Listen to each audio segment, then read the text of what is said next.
Turn by McKenna!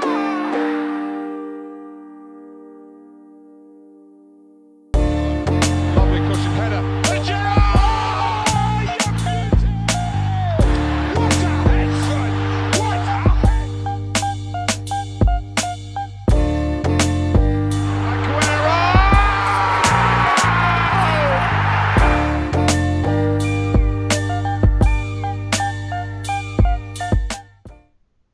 Hello, welcome back to the Premier League Trio. My name is Hayder and I'm joined by Henry from United District again. How are you doing today, Henry? Yeah, I'm all good, thanks, mate. Yeah, not too bad at all. A little bit scared for tomorrow, but not too bad, thanks.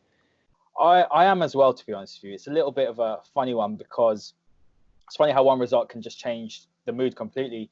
I don't want to be one of those that's a doom and gloomer. I don't want to just jump on the bandwagon because I'm seeing that too much on Twitter at the moment. You know, 1 week they're saying, "Oh, this is great. We're playing great football. Ollie's doing well." The next minute, I'm seeing people just slagging off Ollie. And it's quite draining, if I'm honest. And I just feel like we need to give a fair assessment. And for me, I just want to ask you a question: like, is this result a concern that we had against Southampton, or is it just an off day? Because we started slow against Bournemouth, which was a little bit of concern. Then we managed to turn it around. A better side would have punished us for sure if we were playing a top 4 or a top 6 side. I think they would have put a few past us. And then we just got that ability to, that transition in attack, and we can start putting 3, 4, 5 past teams, which is amazing. But that just didn't quite happen, did it, against Southampton? So is it just a blip, or is this something to be concerned about? I think it's something to be concerned about in the respect that it's perhaps a bit of a show of our mentality. I think that's perhaps the only problem. I'm not sure tactically really if there's anything wrong. Obviously, you've mentioned that a Bournemouth game. Obviously, we went 1-0 down. A bit of a reality check in that sense, and our response to that was excellent. And actually, it was similar against Southampton, really. Although we didn't hit quite the gears that we hit against Bournemouth, we did obviously turn up, and Martial and Rashford with their 2 goals in quite quick succession. It was a good turnaround. That was a good show of mentality, and obviously, various factors come into that final goal that Southampton get. Obviously, 6 minutes into stoppage time, obviously Brandon Williams goes off with a head injury. Luke Shaw obviously previously going off injured as well for him. So there was some factors on that case, and then obviously we just didn't deal with the corner well enough. I think in that sense it's more of a mentality problem. I thought we actually did decently well to sort of grind out, even to sort of last until the 96th minute. Southampton I thought were the better side for a majority of that game. They pressed us very well, and they looked energetic and they looked fresher than us. I think, to be honest, for that game, we looked a little bit lethargic at times, a little bit sloppy. I think Bruno Fernandes and Greenwood, the 2 players I think that people have earmarked as 2 who actually struggled to sort of get involved, and they've been obviously 2 of our key players since the restart. And then obviously we failed to deal with that corner well enough, and Obafemi gets the equaliser. I think it's tough to pin blame for that goal, to be honest. Victor Lindelof and Harry Maguire, I think the 2 men who you perhaps could look towards, but then, some have said maybe De Gea could have dealt with it better. I'm not so sure about that, really. But, for me, it's the centre-backs, for sure. It's not a De Gea problem. And people are just throwing De Gea under the bus recently, aren't they, for everything? Everything's a mistake now with him. Yeah, no, I'd completely agree with that. I mean, that's Victor Lindelof's man by the looks of things. I mean, obviously, it's zonal marking that most clubs do these days, and you sort of, if you really look at that, Obafemi's just got the run on everyone. Maguire seems to sort of surge into a dead space, really, towards the near post, and it opens it up to where Lindelof's sort of a bit to the left of Obafemi and not quite on him, and obviously he gets that space, and then it's a tap in the end. But I don't think it's worrying in a tactical sense, because I thought we weren't awful in the game. I think there's certain, earlier in the season, that's a game we would have perhaps gone on to lose, but we did show a bit of stability. And then, the only thing worrying there for me is that sort of mentality and that ability to see out games. But apart from that, I'm not too worried. Although, it's a bit of a reality check, and now for Palace, I think we're all a little bit more sort of tentative about our aspirations for that. Absolutely. Now, something I do want to highlight, and we'll talk about sort of the positives after, but for me, I think there's, like we've discussed many times when we've done a podcast together, that there's problems in defence. There's a centre-back issue, potentially a goalkeeping issue. I saw a few reports today saying that Ollie's considering bringing Henderson back. He feels he can challenge. I'm not so sure, if I'm honest. Initially, I did think that. I thought Henderson was ready, but he's made a few mistakes since the restart. I think that a goalkeeper has much more longevity than an outfield player. I think they can go and play on loan. He can go and play on loan for a couple more years before he is ushered back into the first team. But I think that left back, although Shaw's improved, I still have doubts whether he's a title-winning left back. I know we both share that. And the biggest problem, I thought, was the inability to keep the ball when we were pressed. Southampton are probably one of the best at this in the league, if I'm honest. Their manager, Hassenhuttl, brilliant manager. I'm a real big fan of his. And especially after they got beat 9-0 to turn it around and do what he's done. And they're just a really well-drilled, well-coached side. And something that's worrying for me is that this is the second time that Ollie has been out, I guess, maneuvered or whatever the word is, tactically done by him. And something that I picked up on, or I found a stat the other day, was that we lost the ball 141 times against Southampton. And that's more than since the restart in any of the games that we played. And to put that in some context, in the reverse fixture, 183 times we lost the ball against Southampton then. And if you remember that game, that was another one which was very frustrating. So is this a way that opposition teams can play against us? Because if they give us the ball, we're devastating going forward. I mean, that front three is phenomenal, giving Bruno and Pogba time, Matic to pick his passes. But the real problem is that when we're pressed, especially De Gea's passing the ball out to Pogba, he lost it twice, passing it to Maguire's dwindling on the ball. We look really poor and very shaky when we're pressed. So what can Ollie do to fix this? Because we've got footballers in our team. It's not like we haven't got people that can play. Is this a coaching problem? Is this a tactical problem? Because sometimes, you know what, just hoof the ball up there. I don't care. Just put it up there. Stop messing around with the back.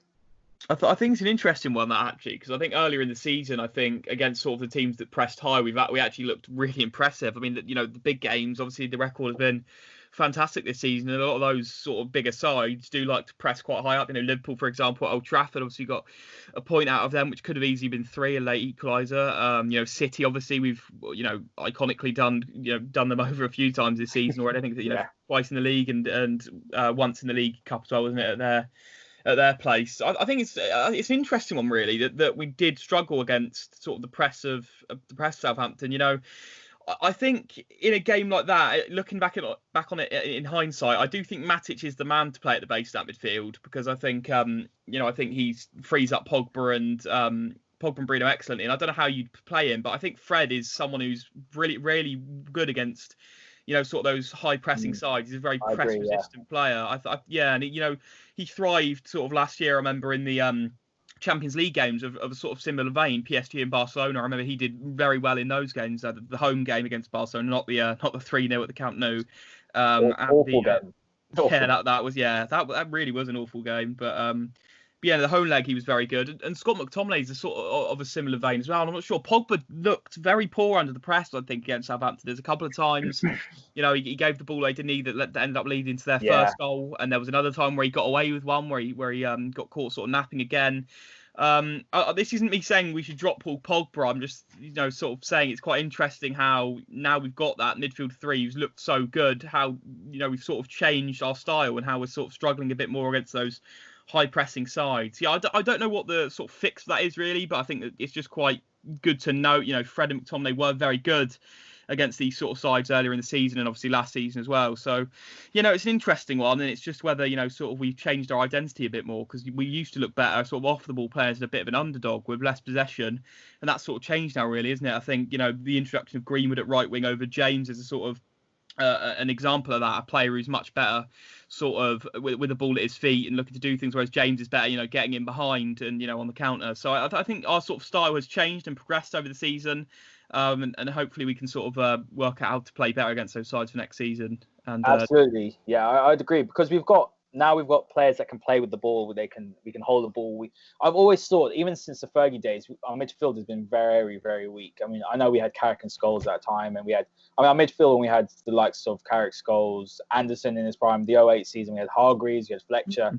We had incredible depth, and I think for years we've had a midfield that's just been papered over the cracks. And I think finally we've got a midfield where they can play. They can hold on to the ball. They can control the game. They can dominate a game. And I think something which is quite startling is the fact that actually we had less possession than Southampton, and we've had more possession than everyone. So I definitely think there's a shift, and I don't think Ollie could have played that sort of style.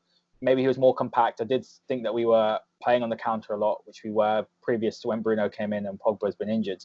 So I think, that change has come because of the issues, I suppose. We've got better playing midfield, but I just think that there's that depth, and that's what I want to ask you now: is that do we have enough depth to compete on all the fronts remaining? So we've got the FA Cup, we've got the Europa League, and we've also got top 4 race, which I believe is still achievable. I think it's in our hands. If you're looking at our remaining games, Chelsea winning last night wasn't ideal. I watched it up until to the only goal that went in. They were never going to lose that, let's be honest. They've got 2 tough games against Liverpool and Wolves now. I mean, I think they'll get top 4. I think they'll finish above us, if I'm honest. I think we'll beat Leicester and we'll get that fourth spot. But I have a real concern about the depth, because outside of the top 4, and outside of our starting 11, I would say our starting 11 can compete with any team in the league. And we've shown that, like you said, we've beaten City, we've beaten Chelsea, we took points off Liverpool. It's very capable. But once you drop down, so you've got Fred and McTominay, who are good players, good squad players at the moment. I don't know if they've got that ability on the ball. Like you said with Fred, he looked much better. I went to the first leg at Old Trafford against Barcelona, and he looked like the best player on the pitch. I was in the Stretford end, and he was spraying passes. McTominay looked phenomenal as well. But when you want them to create, I'm not so sure that they've got the ability to do that. I think they're much more. They bring the energy, they bring the tenacity. I think that's more of their stronger points of their game than their distribution and their final ball. I'm looking now and I'm seeing, if you take Greenwood out, because I think he looked leggy, you're right. You've got Dan James, who I'm just not convinced by. And then you're looking at our defence as well. I think Shaw, I think he'll play, I believe, or Brandon Williams are both in training, so I believe they might play. But after that, you've got Dalot, but there's just not that depth for me. So can we go and win the FA Cup? Can we go and win the Europa League? And can we finish in the top 4? If you're sort of talking about it from a depth perspective, I don't think that the depth is there to do all of that. Whether we will do it, I'm not sure. Whether we if we can get a bit of luck on our side. Obviously, you talk about the injuries there. Greenwood a doubt now for Palace, and Shaw and Williams. No one's really sure on those two. Whether if you pardon the pun, sorry, I've just realised I've done a terrible. Yeah, no, I picked up on that. I'm not sure if those two are sort of fit or not, or ready to play in the next sort of week or so for Palace, or then Chelsea on Sunday. But how quick those guys recover is quite key. And as you say, our depth isn't good enough to be honest. If Shaw is injured, and if Williams is injured as well, which it doesn't look like, but if they were, from a sort of if they are injured, Dalot, is he good enough really? I'm not sure. Not enough really been seen from him. I think everyone's in sort of agreement on that now, that he hasn't shown enough in his performances. I thought not in the Norwich game he wasn't particularly good at all, to be honest. Diego Dalot, talk of Ethan Laird being brought in and stuff like that. I mean, I don't think that's acceptable. I'm always one for youth, but I think towards this sort of business end of the season, the talk of promoting youth players at this point is a bit silly, and I think that's sort of demonstrative of the lack of depth that we've got. You talk of midfield there. I think midfield's probably where our depth is, maybe best. McTominay and Fred as the sort of backups to Matic and Pogba respectively. But then, obviously, behind Bruno Fernandes, if he was to pick up a knock, you've got Lingard and Pereira waiting in the wings, which no United fan, I think, is keen to see those guys feature, especially at this sort of point in the season. I hope I don't see them play ever again for United, if I'm being completely honest with you, because, if we're going to be doing that, then give Mata a game. At least, Mata's legs have gone a little bit, but he's got a bit of creativity in him. Those two just run around. Well, Lingard runs around, and Pereira's mind is 2.5 seconds behind what he wants to do, and he's just too slow on the ball. Yeah. No, I completely agree with that. And you talk about there, the right wing sort of situation that we're in, that lack of a natural right winger, perhaps a bit of a reality check for those who thought Sancho might not be needed. I mean, you see now Greenwood with a bit of a knock to his ankle, and suddenly James is back in the side, and someone that everyone's been quite critical of. I'm actually a massive fan of Dan James. I think he's good, but he needs to sort of thrive under certain conditions, and he's got a long way to go with his game. And I'm not sure Crystal Palace at Selhurst Park is quite his game, really. I'm not sure it's going to be as open as he sort of needs it to be in order for him to thrive. So I think he'll struggle. It's a shame, really, that Greenwood wasn't fit for Palace, and then James against Chelsea I would have been more sort of content with. I think give him that little bit more room to operate in, and he'll do a lot better. But it'll be interesting to see how James does if he does play tomorrow. And I think the sort of knocks that we've got over this sort of past week are a massive reality check for those who suggest we don't need to add depth in the window. Absolutely, I think that is the biggest thing that's come out of it. And we've had this discussion when people are saying, "Oh, we don't need Sancho, we've got Greenwood." I'm just thinking it's this sentimentality, the short-termism that we've seen from our fan base. Because what's happened is over the last 6-7 years, the Glazers have fed us, and Woodward has fed us that we can't go and buy 5 players in the window. We can't do this. So generally, the lowering of standards has been dropped from expecting to win the title or compete to top 4 is enough, because top 4 isn't enough. And it's never been enough. It's only acceptable right now because it's a key stage in our progress. But if people need to remember that, look, I loved Jose. I wanted him to sign, but I was happy. I'll be honest. I know we maybe differ on this, but I was happy when he went because it just wasn't working out. But he called out the ambition. He called out the commitment, and even just the quality of everything at the club. And he opened everyone's eyes to actually what's really going on, and he wasn't scared to do it. He risked his job in the end. He went out, with a trail of destruction behind him. But why is it that fans are saying that we don't need more players? In '99, we had 4 strikers for 2 positions, top players, all fighting it out, and that's why we won, because of that strength and depth.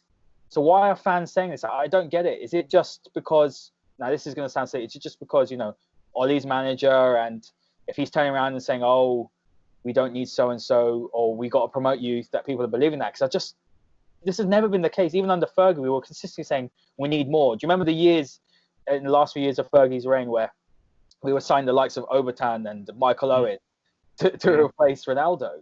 So I'm just like, I know this is a bit off topic, but why is it there's this sudden sort of consensus with United fans that we can't go and spend so much money, or why are we conditioned that way? Yeah, I don't know really. I think the youth and the sort of the Manchester United culture that people are massively sort of believe in and stick to is something that hasn't really helped on that front. I think a lot of people get hung up on youth players in the sort of under 23s and under 18s. They look at players that they want to come through. Ethan Laird's a good example of that, and Greenwood one in sort of previous years. Obviously, he's now come to fruition and is a first team player, but people need to realise that the top sides, you just got to look over the other side of the city, Manchester City, how they've massively improved their depth over the years. You can insult their spending, and you could really say that Guardiola's perhaps failed this season with all the quality he's got at his disposal, and Liverpool managed to outmaneuver him in the league at least. So you can talk about that, and I think that's a clear comparison to United. I think we've got to be trying to do the same and trying to add as much quality to our squad as we can. I think just going back to that sort of culture point I just made, I think people just get way too sort of obsessed with the Manchester United culture. I think people have got to move away and sort of step away and look back and realise how we're going to become a successful club. I don't think you've got to stick to the old Ferguson blueprint. I think perhaps that's something that Ollie's trying to do, and that's fair enough. If he thinks that's going to bring success to the club, fair enough. But during the Ferguson days, as you say, there was always that demand for depth. It's not something that we always just sat back and allowed. As you say, Obertan and Owen and Antonio Valencia in a window where Ronaldo was sold just wasn't acceptable, and another example of the Glazers' incompetence. But yeah, I think the culture, I think, is perhaps a bit of a victim of this sort of way of thinking from the fans. And I think the youth as well. I think people are obsessed with trying to develop youth players to the point where they don't want to see other players signing their positions, which is just a bit silly, really. I think, yeah, as I say, Manchester City have done it. Liverpool have managed to get great depth as well. Obviously, they've got Divock Origi, who's a great backup and scored some massively important goals for them. So I think you've just got to look at the clubs around us and realise that we've got to go out into the market. We can't just rely on youth. We've got to sign some top quality depth players. And I think that's why the links of Van der Beek and Grealish are quite good in that sense. They're not for the starting 11, and people are saying, "Oh, where would they play? Where would they play?" I mean, it doesn't really matter. Get these players through the door. Just get them rotating, whatever. It's a good headache to have those players in the club, and I think it's something we've got to focus on in the next few windows. Absolutely, I think it's something that Guardiola does to a T. He's exemplary at it. If you think about it, you just got to look at his midfield/wing option. I mean, let's look at his wingers. You've got Raheem Sterling, Riyad Mahrez. By the way, we should have been all over him when he was moving. He is a wonderful player. You've got Bernardo that can also play on the wing. Sane, he's gone now, but they're gonna replace him with who I don't know. There's reports that Ferran Torres, who looks like a very good player, and even Foden can play out on the wing as well. And then you're looking at the midfield. You've got De Bruyne, Gundogan. You've got Rodri, Fernandinho can jump in there. David Silva, Bernardo Silva. It's just quality coming out your ears. And if we want to get back to where we are or where we were, then we have to have that sort of depth. And it, like you said, it's a good problem to have. And I just think at the moment, I don't know if Ollie's I love the fact that we've had a consistent selection, but I'm not sure that he's actually showed that he's good at rotating, because we saw that Rashford getting injured early on when he didn't need to play the game. We saw Pogba playing against, was it Rochdale, I believe, and he was out there for nearly the whole season until the restart. So I'm not sure that he has the ability to rotate and has that, because that's what a top manager can do, right? There's elements of man management, tactical nous. That was the word I was looking for earlier, tactical nous.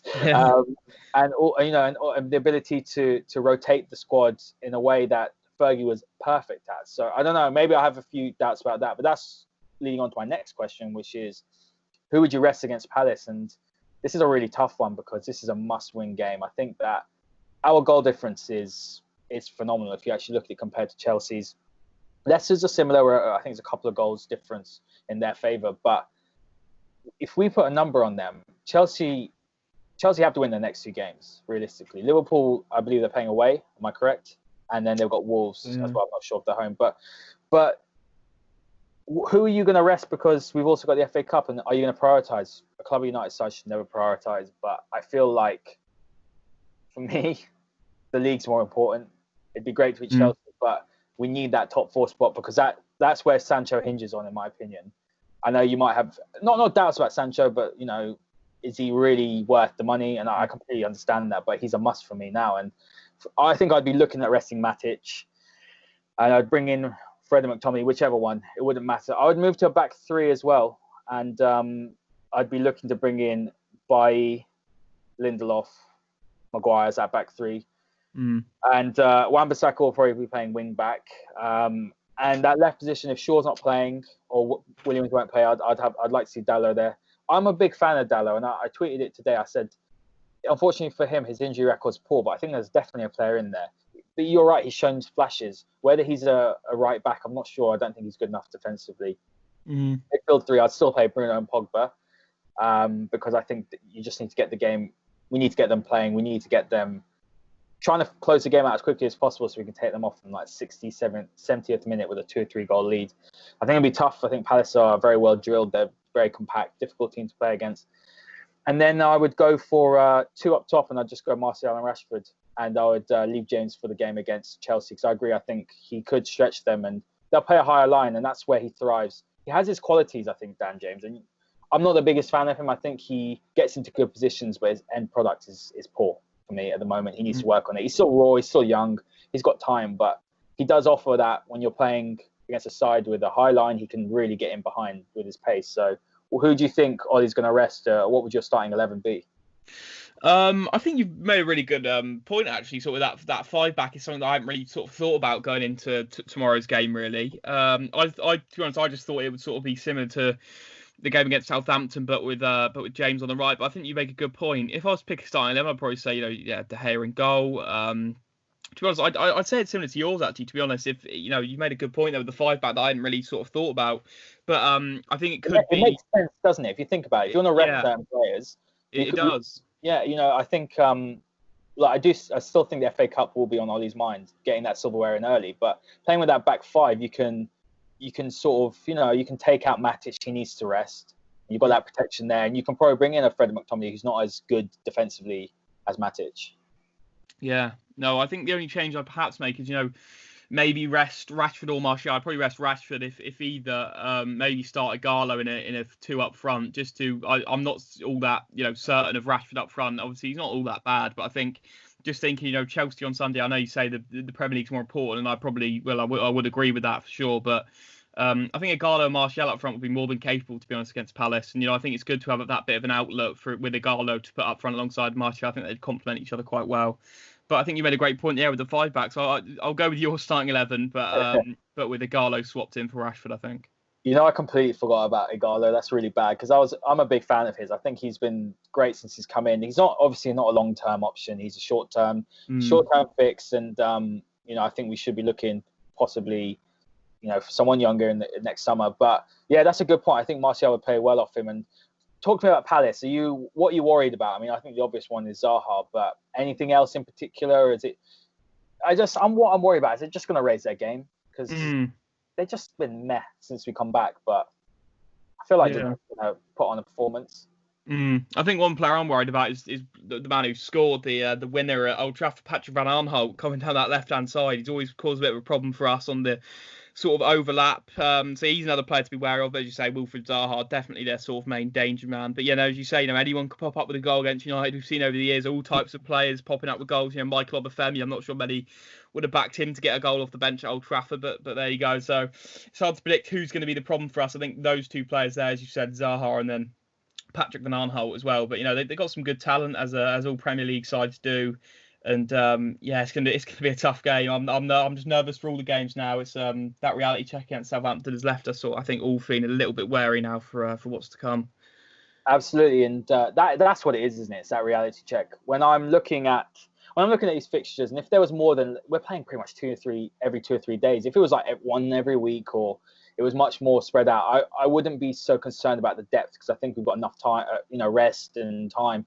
All the other teams are struggling with this as well. It's not just us, but I think we'll do Palace. I'm going to say 2-1. What's your prediction? I'm going to go. I think 2-1's a good idea. I'll go 3-1. I'll go 3-1. I think they'll score, but I think we've got enough to beat them. Let's hope that we can do so. If we don't deserve Champions League. I'm just going to put it out there. Oh, but sure. Let's talk about Chelsea game quickly. We'll just touch on it. Yeah. We did a podcast yesterday with some of the Chelsea boys. Really good lads. That's an interesting one, because we got a bit of an insight, didn't we? That Chelsea just don't want to get beaten for a fourth time naturally, and they're quite worried about us. And what was nice to see is actually a little bit of recognition from a rival fan, instead of that consistent baiting that we see on Twitter. That but both the guys said, there's a lot of firepower. They're worried. There's clearly signs we're progressing, and I would agree with that. But where do you see this game going? Because I couldn't tell you. I'm quite nervous about it. Like you said, I'm pretty nervous about the rest of the games that we're going to play. But I just think that it's coming so soon after the game. Chelsea got a couple of days extra rest, and depending on what side Ollie puts out, I think Chelsea might do us, if I'm being honest. I said this yesterday with the lads, and you obviously heard it as well, that I think it can go either way. You can look at it as United have beaten 3 times. Solskjaer's got the number on Lampard. We're going to go and walk him for a 4th time. Or you can look at it as Lampard's now been beaten by us 3 times this season. Has he sort of worked us out? And obviously he's going to be extremely driven to try and overturn this sort of record against him, and on his side and on his name as well against Solskjaer as a sort of head-to-head. So I think he'll be very determined to try and turn things around. I'm sure there's so much analysis of the games that have been done behind closed doors at Chelsea, obviously with the data analysts, etc., looking at that and, re-watching footage and trying to, work out how we're going to play. I think since we've last played them, we obviously have sort of changed as a side, or sort of, I think we beat them when we were on the sort of cusp of that change. Bruno had just come in, I think, when we last played them, if I'm not wrong. Whipped in the corner, didn't he? Yeah, to assist Maguire. So yeah, he was here, and obviously we were just on the cusp of that change, and now we're more sort of comfortable with this new sort of different, I'd say, sort of tweaked style that's obviously improved with the arrival of Bruno. Let's hope that he's someone I'm sure they're going to be trying to mark. Hopefully he can make his stamp on the game as he usually does, but didn't obviously get to against Southampton as much. Still picked up an assist though, which is always good for a player. If they're not really in the game, to still get a goal contribution is a great thing to see. So let's hope he can make his stamp on the game, Bruno Fernandes. And yeah, as I say, you can look at it either way. Is Lampard going to change something? I'm sure he will sort of tweak his tactics from last time out to try and get the number on us. So yeah, I think it's going to be a tough game. I think overconfidence is not a good thing at this point.